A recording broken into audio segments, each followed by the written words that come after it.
Well, and to conclude, of course, we have to invite Padre Agostino,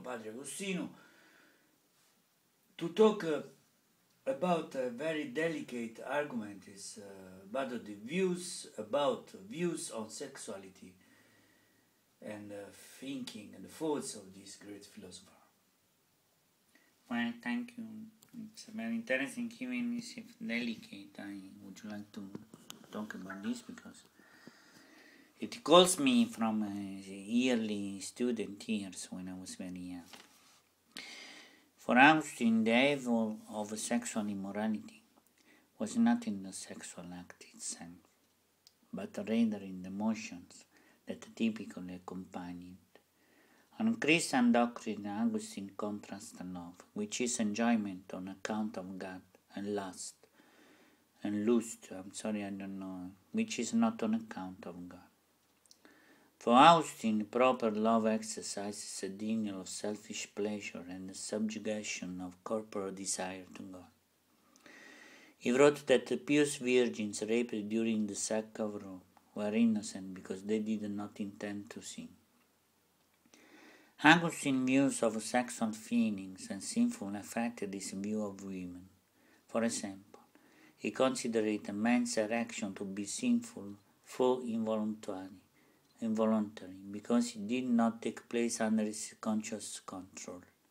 His solution was to place controls on women to limit their ability to influence men. He believed that the serpent approached Eve because she was less rational and lacked self-control, while Adam's choice to eat was viewed as an act of kindness so that Eve would not be left alone. Augustine believed sin entered the world because man, the spirit, did not exercise control over woman, the flesh.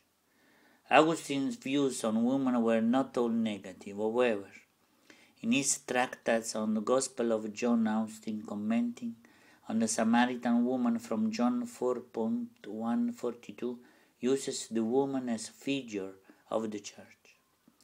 According to Reming, the authority of the Decretum Gratiani, a collection of Roman Catholic canon law which prohibits, women from leading, teaching, or being a witness, rests largely on the views of the early church fathers, one of the most influential being St. Augustine, the Bishop of Hippo.